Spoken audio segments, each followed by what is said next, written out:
Bienvenue dans cette vidéo où on va voir ensemble comment créer un système d'ennemis de base, c'est-à-dire un ennemi basique que vous pouvez ajouter à votre niveau, à votre jeu, qui va pouvoir se déplacer entre deux bornes qu'on définit. Donc vous pouvez décider si l'ennemi se déplace entre là et là ou entre là et là. Et on va voir comment on peut animer donc cet ennemi, comment on peut gérer bien, le fait qu'il regarde vers la gauche quand il va à gauche et il regarde vers la droite quand il va à droite. Et bien sûr les collisions avec le joueur. Alors dans ce cas-là, on va voir comment on peut faire tuer le joueur, mais vous pouvez tout simplement l'adapter si vous avez un système de vie pour perdre de la vie ou ce genre de choses. Et ben vous voyez que hop, si je rentre en collision, mon joueur disparaît, je ne peux plus jouer et on a bien perdu le jeu tout simplement. Et on a toujours nos ennemis qui se déplacent. C'est parti. Pour se concentrer sur le cœur du tutoriel et pas perdre du temps avec la mise en place d'un projet, j'utilise un projet de base que j'ai fait dans un autre tuto, vous avez le lien dans la description si ça vous intéresse. C'est simplement les bases d'un petit platformer 2D, on a juste bien des plateformes avec un personnage qui se déplace. Vous n'êtes pas du tout obligé de repartir de ça, mais moi ça va me servir de base pour pouvoir intégrer mon ennemi et des interactions avec le joueur. Vous pouvez partir de n'importe quel projet bien sûr, la seule chose dont vous avez besoin c'est des tails pour votre ennemi. Moi, j'ai pris des tails là d'une chauve-souris, donc j'en ai 3 parce que mon ennemi est animé. Mais vous pouvez avoir juste un seul sprite, vous faites vraiment tout ce que vous voulez. Si jamais ça vous intéresse de récupérer ces tailles-là, vous avez le lien dans la description. Hein, c'est un pack de Kenny qui est totalement libre au niveau des droits. Donc voilà, vous pouvez prendre n'importe quel projet, il vous faut juste des tailles pour votre ennemi. Mais si vous voulez repartir de là, vous avez le lien vers le tuto dans la description. On va donc pouvoir créer notre ennemi. Donc pour ça, je crée une nouvelle scène. Cette scène va être de type 2D. Et on va l'appeler ennemi, hein, parce que c'est un ennemi. Et on va sauvegarder ça à la racine du projet. Ok, donc notre ennemi, ça va être quoi? Ça va être une petite chauve-souris qui se déplace entre deux bornes et qui, en cas de contact avec le joueur, va tuer le joueur ou lui faire perdre de la vie, etc. Ça, c'est à vous de voir. Donc du coup, on a besoin, quand on a comme ça un comportement de quelque chose qui va rentrer en collision avec le joueur, on a besoin d'un node qui est l'area 2D. Vous devez avoir pas mal l'habitude de l'utiliser si vous utilisez Godot. Donc l'area 2D, elle attend une collision shape qu'on va lui donner et on va également lui mettre un sprite pour pouvoir afficher notre ennemi qu'on va animer. Donc comme c'est un ennemi animé, on utilise un animated sprite. Alors là, je vais survoler la création de l'animation avec l'animated sprite. Si vous souhaitez en avoir plus, j'ai fait un tuto complètement dédié aux animations. Vous avez le lien dans la description de la vidéo encore une fois. Donc là, dans ce cas-là, je vais donc créer mon sprite frame. Donc je reviens pas dessus, hein, comme j'ai expliqué. Je mets mes ennemis. Alors je vais scale, enfin mon ennemi, je mets mes différentes images. Je vais scale un petit peu le sprite pour que ce soit un peu plus gros. Voilà, hop. Là, je mets mon animation en autoplay, je la mets en boucle, et on a quoi? On a une petite chauve-souris comme ça. Alors c'est pas mal, mais c'est un peu lent. Du coup, je vais l'augmenter un peu, on va la mettre à 7 par exemple. Voilà, 7, ça me semble pas trop mal. On a une animation, voilà, d'une petite chauve-souris. Peut-être un peu plus. Allez, 8, voilà. On a une petite chauve-souris qui vole et qui sera notre ennemi. Désolé, hein, parce qu'en plus, les chauves-souris, c'est très gentil, mais dans notre cas, ce sera notre ennemi. On va donc maintenant qu'on a sa taille pouvoir lui ajouter une collision shape. Alors soit on peut lui mettre un rond, hein, par exemple, c'est pas trop mal. Bon, ça va un peu dépasser, mais c'est pas grave. C'est pour l'exemple. Hop. Et donc voilà, là on a les bases de l'ennemi, à savoir l'array 2D qui va nous permettre de rentrer en collision et l'animated sprite. On peut déjà l'ajouter à la scène, hein, par exemple. Donc on retourne dans level, on va ici, on instancie et on ajoute notre ennemi. Notre ennemi il est là et je vais le mettre sur cette plateforme par exemple. Hop. Si je lance le jeu, qu'est-ce qui se passe? Eh ben, on a notre petit ennemi qui est là et qui est animé. Voilà. Donc bien sûr, il n'y a pas de collision, il n'y a rien du tout, mais on l'a mis là, animé dans la scène. Maintenant, ce qu'on va vouloir faire, c'est 1. Les collisions avec le joueur, et 2. Le bouger de gauche à droite. On va déjà commencer par les collisions avec le joueur, parce que c'est assez simple. Donc pour ça, on va se mettre au niveau de l'area 2D, et on va lui jeter un script. Alors on pourrait faire le script à la racine ici, moi je préfère le faire là, parce qu'on va bouger la position de l'area 2D en lui-même, mais pas du node parent. Donc c'est plus simple comme ça. Donc on crée le script. On va peut-être pas le nommer area2d quand même. On va l'appeler base ennemi par exemple. Hop, on va créer le script qu'on va laisser à la racine comme ça. Et la collision avec le joueur c'est tout simple, hein, vu qu'on a une area2d, on clique dessus, on va dans les nodes. Notre joueur, alors c'est vrai que je vous ai pas montré puisque je pars d'un projet, mais c'est un caractère body 2D. D'ailleurs, on va lui ajouter une classe pour pouvoir faire une condition. Donc on va en dessous, on rajoute class name et on met le nom player. Une classe, ça va permettre d'identifier ce body-là par rapport aux autres. Parce que vous allez voir qu'on va gérer quelque chose en fonction de s'il y a une collision avec un body. Et donc, pour éviter que ça se lance à n'importe quel body, si on a d'autres ennemis qui sont des bodies, etc., on rajoute une classe, comme ça on va faire une condition sur le nom de cette classe-là et déclencher la mort du joueur que quand on entre en collision avec le joueur, et pas avec un autre ennemi, ce genre de choses. Donc pour l'ennemi en lui-même, c'est très simple, hein. On clique sur l'area, on prend le signal body unthread, on fait connect et on le met sur notre script. Et ce signal, du coup, il va s'enclencher à chaque fois que cette area 2D là, elle rentre en collision avec un body. En l'occurrence, tous les bodies vont être concernés. Moi, j'en ai qu'un, c'est le joueur qui a une classe name player. Et donc, du coup, mais vous peut-être que vous en aurez d'autres de bodies. Donc, on va faire un peu de programmation défensive. On va s'assurer qu'on rentre bien en collision avec le joueur et pas avec autre chose. Donc, pour ça, on fait if body, qui est le body avec lequel on rentre en collision, hein, qu'on récupère ici. On peut utiliser le mot-clé is. Et là, player. Ça, on vérifie, est-ce que le joueur, c'est un player? Enfin, est-ce que le body avec lequel on vient de rentrer en collision est de la classe player, qui est le nom de la classe que j'ai mis là. Si ici j'avais écrit autruche, ici j'aurais dû écrire autruche. Et donc là, on va print par exemple ouche, juste pour l'exemple, pour vous montrer que ça marche. On lance le jeu, hop, et là du coup, paf, si je vais voir ma petite chauve-souris et que je rentre en collision, on voit qu'il y a ouche qui s'est lancé, puisque je rentre en collision avec mon ennemi, et que c'est bien un joueur, donc on rentre là. Là ensuite, vous pouvez faire en fait à la place de ce sprint absolument tout ce que vous voulez. Si vous avez un système de vie, j'ai aussi un tuto là-dessus, vous pouvez enlever une vie au joueur, vous pouvez le faire clignoter, vous pouvez le faire réapparaître, enfin voilà, vous pouvez faire plein de choses. Moi dans ce cas, je vais tout simplement faire disparaître le joueur, parce que c'est vraiment basique, mais voilà, on n'est pas dans un tuto complet, donc ça marchera très bien. Pour ça, du coup, je vais créer une fonction dans le joueur. Une bonne pratique générale, enfin en programmation de manière générale, c'est que là, c'est pas à l'ennemi de décider que le joueur va mourir. C'est-à-dire que c'est pas à l'ennemi de faire disparaître le joueur. L'ennemi, il va rentrer en collision avec le joueur et il va dire au joueur, ok, tu es mort. Et c'est le joueur qui va lui-même se détruire ou lui-même se faire perdre une vie. C'est pour ça que je vais créer une fonction dans le joueur, donc qui va s'appeler par exemple die. Voilà. Et quand on est mort, eh ben, on va supprimer le joueur. Donc en Godot, pour supprimer un nœud, c'est queue-free. Donc du coup là, le joueur il a sa fonction die. On va donc l'utiliser ici. On va print ouch et juste en dessous, on va faire body.die. Hop. Alors, ça serait pas possible si on n'avait pas d'abord sécurisé le fait que ça soit un joueur, hein, parce que ça veut dire que si un body qui n'est pas le joueur rentre en collision et qu'il n'a pas la méthode body, votre jeu va cracher. Sauf que là, comme le body c'est un joueur, eh ben, on appelle la méthode die du joueur. Donc on va appeler cette méthode-là die qui va faire un queue-free, qui va faire disparaître le joueur. Donc là, si je relance, hop, là je peux bouger, je peux jouer tranquille, et je rentre en collision, paf, j'ai ouch qui s'est console log et mon joueur a disparu. Voilà, vous voyez, je peux plus rien faire, il apparaît plus et la caméra s'est recentrée parce qu'il a disparu. Donc ça c'était pour la partie collision avec le joueur. Maintenant on va voir comment faire bouger cet ennemi parce que là vous avez un ennemi de base avec lequel on peut rentrer en collision et disparaître. C'est bien pour un type d'ennemi. Si vous voulez des ennemis statiques, par contre si vous voulez des ennemis qui bougent, là ça va être un petit peu limité. Et c'est là où va rentrer en jeu l'astuce entre guillemets d'avoir fait la structure comme ça avec une area 2D qui n'est pas la racine du node. C'est que, alors vous avez plusieurs solutions, hein. Moi ce que j'aime bien faire, c'est utiliser des marqueurs. Alors vous mettez à la racine, vous rajoutez un nouveau node ici, et il s'appelle marqueur 2D, et ce nœud, sa seule utilité, c'est de marquer une position. Vous voyez, c'est une petite croix ici, alors là on voit pas trop parce que c'est le repère, mais voilà. Voilà. Le marqueur, c'est vraiment juste un nœud qui a une position. Voilà, il a une position et bon, une rotation à scale qu'on va pas utiliser, il a une position et ça ne sert absolument qu'à ça. Là, vous pouvez juste augmenter la taille des lignes pour mieux le voir. Moi, je vais rester comme c'était. On va utiliser en fait comme borne limite. Donc, ce qu'on va faire, c'est que déjà, on va monter un petit peu l'ennemi parce que c'est une chauve-souris, donc elle est censée voler au-dessus du sol.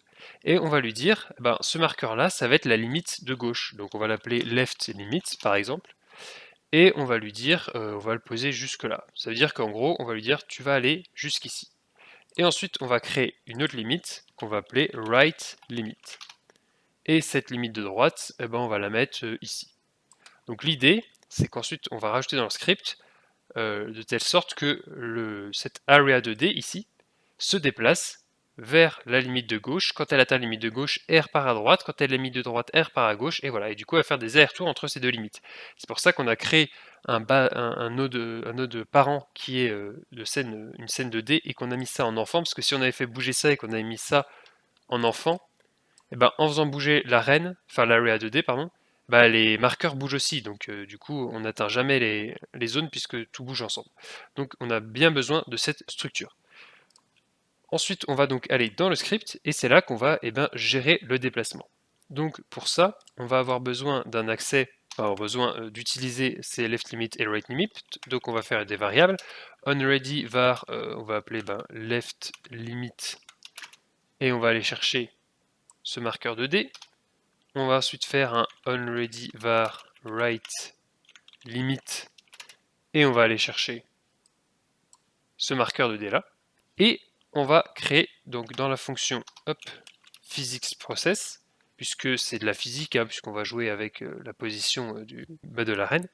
On va lui dire global position .x, donc comme je vous rappelle le script est sur l'area 2D, je dis rien depuis tout à l'heure mais c'est area 2D, eh bien on va lui dire plus égale une certaine valeur.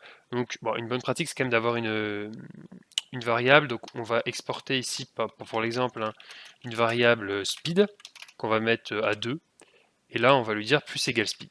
Donc là en gros ce qu'on dit c'est que toutes les frames on va le faire avancer de speed en gros. Donc là si je lance mon niveau, enfin mon jeu, vous voyez que là j'ai mon truc qui se barre, et il va se barrer à l'infini, hein. Là c'est fini, on le revoit plus. Donc ça c'est cool, mais du coup ce qu'on va devoir faire c'est gérer ces histoires de bornes de gauche, c'est pas la bonne scène, voilà, de gauche et droite. Et donc pour ça c'est simple, en fait il suffit juste de vérifier la global position x, donc la position x du joueur, en fonction de ces bornes gauche et droite. Donc on fait des conditions, donc est-ce que la global position.x, on veut vérifier déjà, est-ce que on est plus loin que la droite, donc est-ce que l'ennemi il a dépassé, enfin il a atteint ou dépassé ce marqueur-là, cette position-là. C'est tout simplement si sa position, ici, elle est supérieure, elle est plus grande, ou égale à sa position là. Là, elle est inférieure, donc c'est bon, et là, hop, elle devient supérieure ou égale à la position X ici. La position, c'est ce qu'il y a ici, position. Si 154 est plus grand que la position de right limit, c'est-à-dire 114, et dans ce cas-là, on veut le renvoyer dans l'autre sens. Donc je vais le remettre au milieu quand même, pour pas avoir de surprise. Et donc ça c'est tout simple, c'est donc on prend la position global position x de l'area 2D sur laquelle on fait supérieur à égal, si c'est supérieur à égal à, on a le nœud ici qu'on cherche, donc right limit global position.x. Si du coup le joueur a dépassé la limite sur la droite, on va inverser la velocity. Enfin la vélocité qui est dans notre cas là c'est la vitesse, j'aurais pu l'appeler velocity, d'habitude je l'appelle velocity, donc on fait égal moins speed, ce qui fait que là on a 2 de vitesse, donc hop il va comme ça. Quand il aura atteint ce truc, on inverse la vitesse, speed, enfin faire une variable égale moins cette variable, ça permet d'inverser la valeur de la variable, puisque moins et moins ça fait plus, donc là si on avait une valeur positive on dirait speed égale moins 2. Si speed est déjà égal à moins 2, on fait speed égale moins 2, donc ça fait égal plus 2. Donc en gros, quand on atteint la borne de droite, on inverse sa vitesse. Donc si c'était 2, ça devient moins 2. Et donc du coup, il va repartir vers la gauche.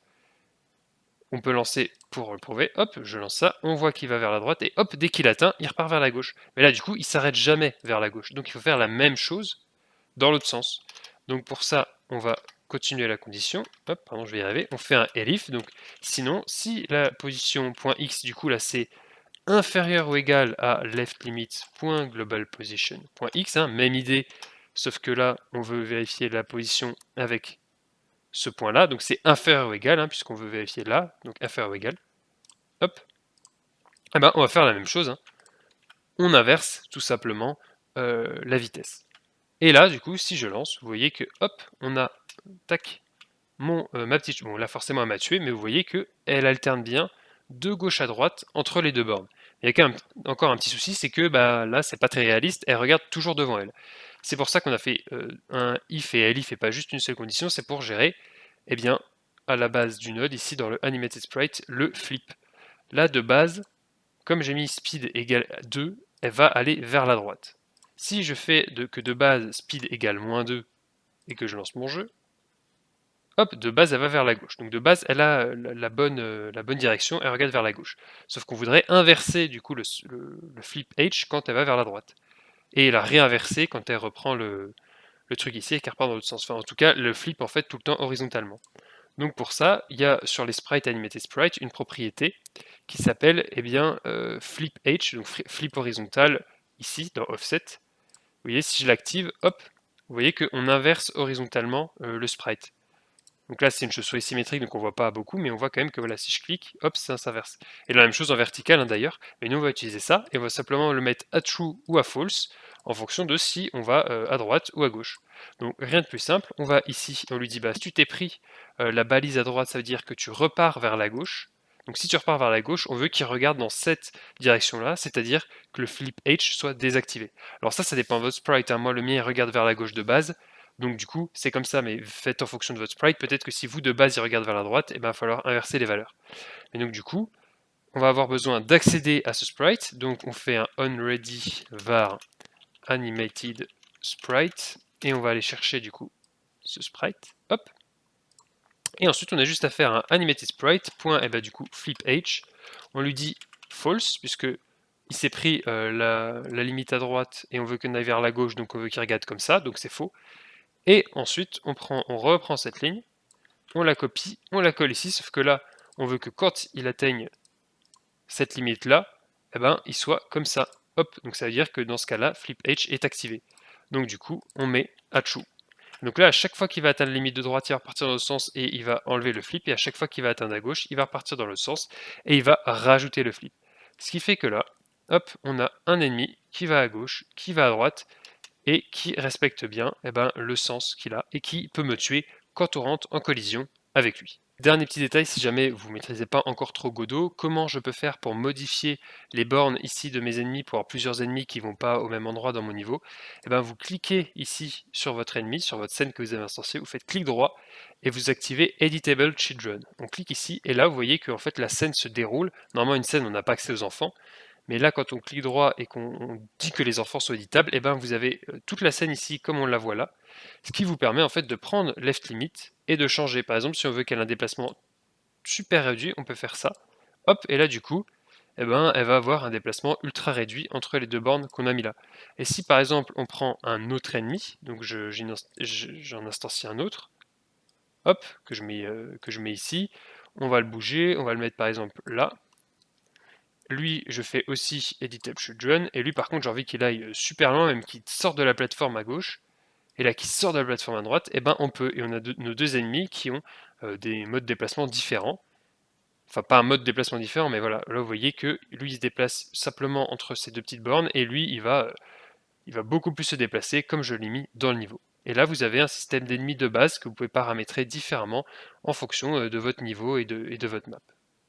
Voilà qui conclut ce tutoriel. On a donc notre ennemi de base qui se déplace entre deux bornes qu'on définit et qui nous permet de gérer des collisions avec le joueur, puisque quand on se prend cet ennemi, on meurt.